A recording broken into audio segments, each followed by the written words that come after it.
বন্ধুরা, আশা করি তোমরা সবাই ভালো আছো। তোমার চ্যানেলে তোমাদের সবাইকে স্বাগতম। তো প্রথমেই বলে রাখবো, আশা করি তোমাদের প্রত্যেকেরই অঙ্ক পরীক্ষা ভালো হয়েছে, কারণ অঙ্ক পরীক্ষা কিন্তু তুলনামূলক আমাদের সহজই এসেছে। কারণ শর্ট টাইপের কোশ্চেন বা অন্যান্য যে প্রশ্নগুলো আমরা দেখেছি তাতে কিন্তু যথেষ্ট সহজ। তবে তোমাদের একটা যেটা নেগেটিভ পয়েন্ট হয়েছে যে উপপাদ্য কিন্তু তোমরা বেশিরভাগ ক্ষেত্রেই করেছো, ঠিকই আছে, কিন্তু স্বাভাবিকভাবে একটু তোমাদের আনফর্চুনেট হয়েছে, কারণ যেটা আসার কথা ছিল সেটা সেইভাবে আসেনি।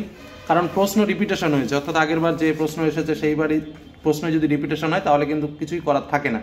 কিন্তু অন্যান্য ক্ষেত্রে আমরা যে বিষয়গুলো তোমাদের বলেছিলাম, সে পাটিগণিত বলো বা এই অন্যান্য ত্রিকোণমিতি বলো, সেই বিষয় এমনকি প্রয়োগ পর্যন্ত কিন্তু তোমরা কমন পেয়েছো। তো চলো আমরা এবার একটু উত্তরগুলো একটু জেনে নিই।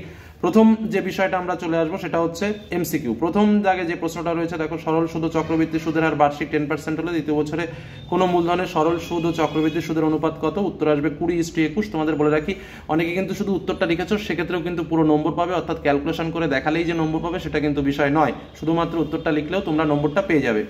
নেক্সট দুই দাগে যে প্রশ্নটা রয়েছে এটা উত্তর আসবে আমার A=BC অর্থাৎ D দাগ। তিন দাগে যে প্রশ্নটা রয়েছে এটার উত্তর আসবে B দাগ অর্থাৎ 2 সেন্টিমিটার।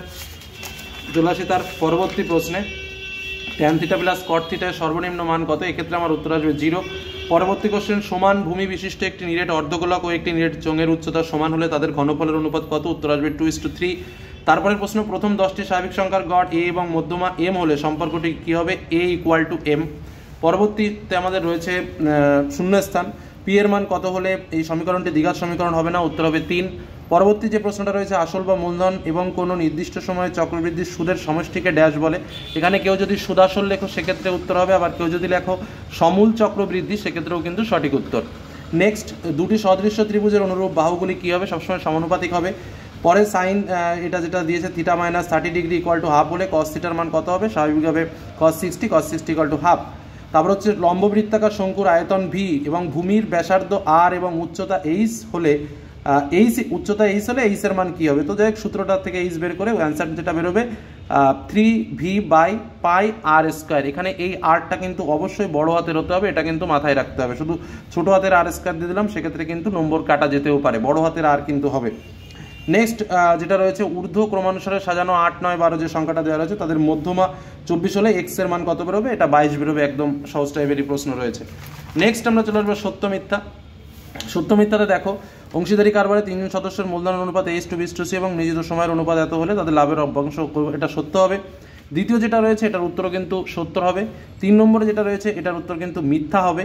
4 নম্বরে যেটা রয়েছে এটাও মিথ্যা হবে। 5 নম্বরে যেটা রয়েছে সেটাও মিথ্যা হবে এবং 6 নম্বরে যেটা রয়েছে সেটাও মিথ্যা হবে। অর্থাৎ প্রথম দুটো সত্য, বাদ বাকি সমস্ত কিছুই কিন্তু আমাদের হিসাবে মিথ্যা হচ্ছে। নেক্সট আমাদের পাটিগণিত, তোমাদের এই যে আমি আগের দিনও বলেছিলাম যে এই অঙ্কটা কিন্তু একদম সুন্দর তোমাদের কমন এসছে, দুটো প্রশ্নই খুব সহজ এসছে। পাটিগণিত বলছি 2 মার্কের, প্রথম যে পাটিগণিতের যে চ্যাপ্টার রয়েছে সেখান থেকে।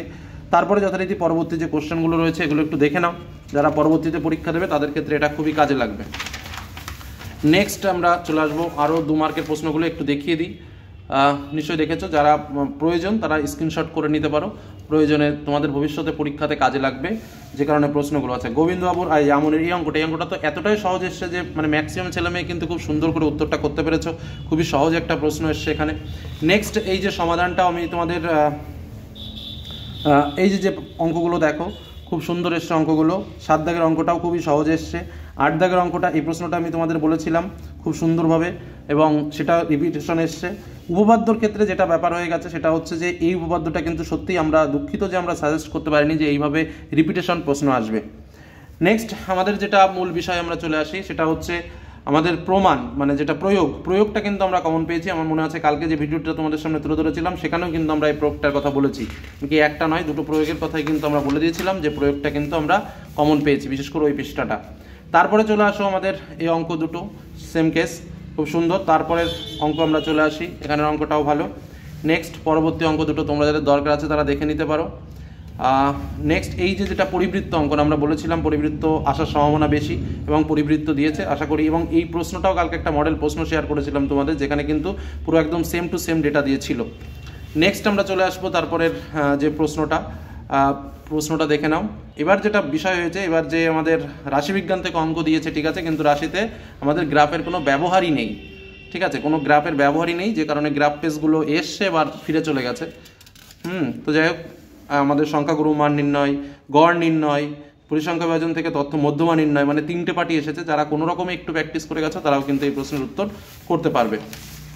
এবং নেক্সট তো আর নেই। এই হলো আমাদের প্রশ্ন এবং উত্তরগুলো তোমাদের শেয়ার করলাম, তাড়াতাড়ি করে উত্তরগুলো শেয়ার করলাম, ভুল ত্রুটি মার্জনীয়। তো আজকের মধ্যে এখানে শেষ করছি, পরবর্তী ভিডিওর জন্য অপেক্ষা করো, আশা করি বেটার কিছু হবে। ধন্যবাদ।